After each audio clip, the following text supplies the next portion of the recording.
I'm a dude playing a dude disguised as another dude.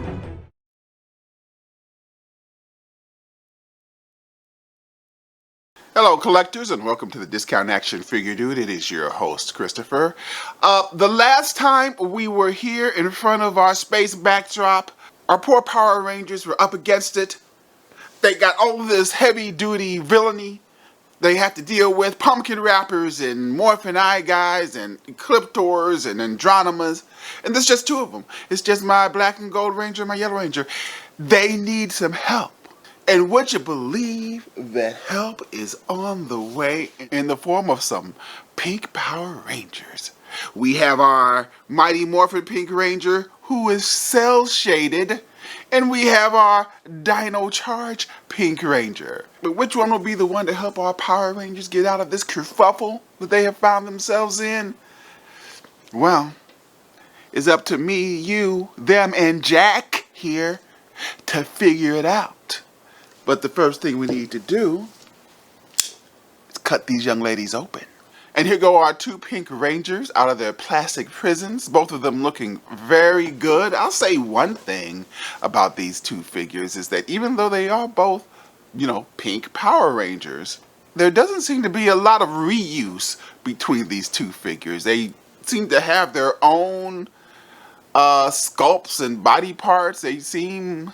Yeah, I mean, look at that. We'll take a little closer look at how different they are, but they seem to each have their own thing going on as opposed to Hasbro doing something lazy and just repainting one and calling it something else. No, these two girls seem to have their own things going on, and we appreciate that. But let's say we take a closer look at our pink Power Rangers.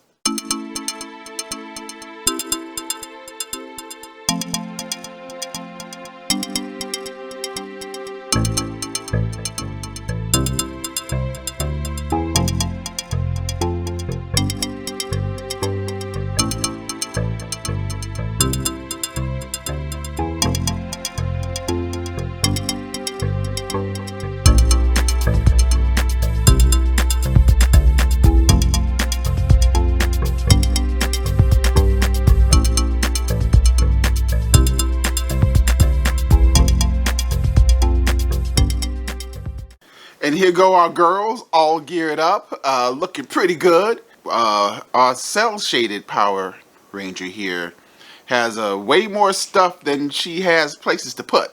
She comes with a holster for she can hold her gun, and she has these other cool little effects pieces, I guess, that she can use. Looks like another arrow.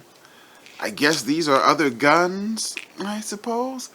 I guess we could take a closer look at her. Let's take her arrow out of her hand because that's going to fall out anyway. Taking a closer look at her, she does look good. Even though I am not a big fan of cel shading, I think it looks kind of silly. The blue cel shading on her white parts here just look like painting errors for the most part. And the darker cel shading on her pink parts look like some kind of design. Just like I know this white stripe is supposed to be cel shading, but it looks like, a white stripe down the side of somebody's pants. And then, of course, the cel shading on the boots just looks like somebody made a mistake. Somebody spilled some paint. There's also cel shading. There's a blotch on her visor. That doesn't look like cel shading. That looks like a blotch on her visor. But as I was saying, the Diamond Select Black Panther, Marvel Select Black Panther, is about as close to decent cel shading that I've seen. And even that's not great, but I'm not a big fan of cel shading. And, she seems to be a bit older than that girl here, and we'll tell you why. She has the typical Hasbro female articulation that you come to expect, double jointed knees. It looks like single jointed elbows, but effective single jointed elbows. And of course, a waist swivel. Helps her lean back a lot, and crunch forward quite a bit too. She looks very good, and she has some pretty decent articulation that allows her to do some Power Ranger type things. Now, the reason I think this one is a newer model of a figure, I mean, you experts out there who are big collectors, she does have a bicep swivel for her arms, in addition to having double jointed elbows to go along with her double jointed knees. So she seems to be a figure with some advancements going on here. Plus, she doesn't have cell shading, which also helps.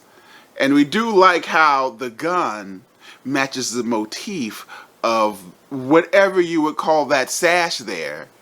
Yeah, she too looks very good. Now, of course, I know all of these Power Rangers represent different elements of either the comic book, the cartoon, or the show. I don't know which ones those are, other than Power Rangers in Space is the only one I'm kind of familiar with. But yeah, this is why we have these two totally different looking Power Rangers. And like I said, there's, and probably because one is an older model than the other, that yeah, they don't really share anything as far as reuse. They're all of their parts are completely different. I think, like I said, I think all of her parts on this one are completely new. Now, for the other her Power Ranger sisters along the line, I'm sure there was lots of reuse. She too is a nice looking figure, and we do like her gun and the blast effect. I mean, you can use that. She doesn't have to own that. You can use that for just about anybody. And of course, I have no idea what this is, but it looks like it would F somebody up pretty good, whatever it may be. Our yellow sashed Power Ranger also comes with a head sculpt, which is also very nice. This is a very nice head sculpt. I wonder, you see, I am always looking I'm always looking for brown skin heads to put on my spare Nokias so I can make more Dora Milaje figures. I don't know if this would be this would fit. There's only one way to find out, and that's to put this shit on pause. Well, that kind of fits. I realize this has nothing to do with what we're doing right now. But, you know, we do things that are organic. You experience these things along with me. And the head kind of fits. I'm going to have to work on the coloring of the body. But I may have another Dora Milaje figure to add to the army. Interesting. Regardless of all that, let's see how the head looks on its proper body. That's a nice looking head sculpt. We got to give Hasbro credit. That is a head sculpt of a nice looking female woman. Whatever a female woman is. But that is a nice looking head sculpt. I wonder does it fit on the other body? Just for grins and giggles. Yeah, it fits, but it looks like that dome is much too large for that body. So yeah. Besides, she's going to be turned into a Dora Milaje soldier anyway.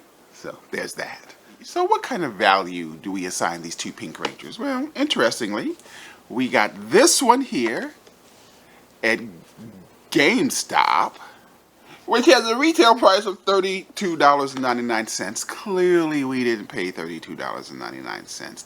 I think we paid $8 for it and change, which seems logical. That is a divisible number of 32. So I think it was $8 and change. And for $8 and change, yeah, that's a pretty good value. This girl over here, I don't know where I got her from. If I had got her from Ross's, there'd be a price tag on there. If I got her from Ollie's, there'd be a price tag on there.